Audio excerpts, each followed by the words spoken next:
ಜನಿವಾರವ ಸದ್ಗುರುನಾಥ ಹಾಕಿದ ಜನಿವಾರವ ಸದ್ಗುರುನಾಥ ಹಾಕಿದ ಜನಿವಾರವ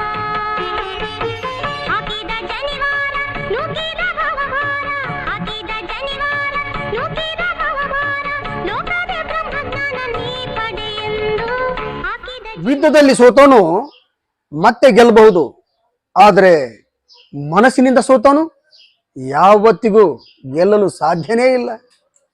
ಒಂದು ಮರದಿಂದ ಕೋಟ್ಯಾನುಕೋಟಿ ಬೆಂಕಿ ಕಡ್ಡಿಗಳನ್ನ ರೆಡಿ ಮಾಡಬಹುದು.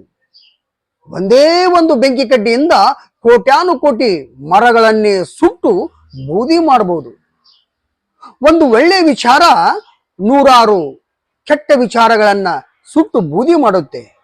ಒಂದೇ ಒಂದು ಕೆಟ್ಟ ವಿಚಾರ ನೂರಾರು ಒಳ್ಳೆ ವಿಚಾರಗಳನ್ನ ಭಸ್ಮ ಮಾಡುತ್ತೆ. ನಾವು ಒಳ್ಳೆಯದನ್ನ ವಿಚಾರ ಮಾಡಿದ್ರೆ ಅದರ ಪ್ರತಿಫಲ ನಮಗೆ ಒಳ್ಳೆಯದೇ ಸಿಗುತ್ತೆ. ಕೆಟ್ಟದ್ದನ್ನ ವಿಚಾರ ಮಾಡಿದ್ರೆ ಅದರ ಪ್ರತಿಫಲ ನಮಗೆ ಕೆಟ್ಟದ್ದೇ ದೊರೆಯುತ್ತೆ. ನಮ್ಮ ಟೈಮ್ ಕೆಟ್ಟಿದ್ದಾಗ ತಕ್ಷಣಕ್ಕೆ ನಮ್ಮ ಸಹಾಯಕ್ಕೆ ಯಾರೂ ಬರೋದಿಲ್ಲ.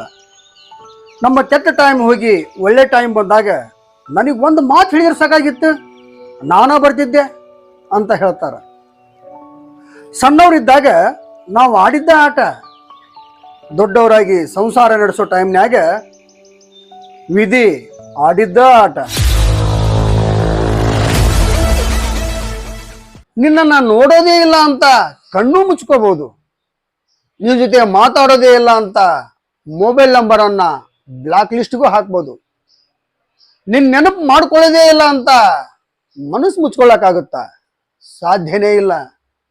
ನಾವೇನು ಮಾತಾಡ್ತೇವೆ ಅನ್ನೋದು ಮುಖ್ಯ ಆಗೋದಿಲ್ಲ, ಯಾವ ರೀತಿ ಮಾತಾಡ್ತೇವಿ ಅನ್ನೋದು ಮುಖ್ಯವಾಗುತ್ತೆ. ಧ್ವನಿಗೆ ಅದರದೇ ಆದಂಥ ಒಂದು ಬೆಲೆ ಇದೆ, ಅದರದೇ ಆದಂಥ ಒಂದು ಗತ್ತು ಇದೆ. ಮಾತನಾಡಬೇಕಾದ್ರೆ ಬಹಳ ಎಚ್ಚರಿಕೆಯಿಂದ ಮಾತನಾಡಬೇಕಾಗುತ್ತೆ. ಮಾತಿನಿಂದಲೇ ಎಷ್ಟೋ ಸಂಬಂಧಗಳು, ಎಷ್ಟೋ ಸಂಸಾರಗಳು ಹಾಳಾಗಿ ಹೋಗಿವೆ.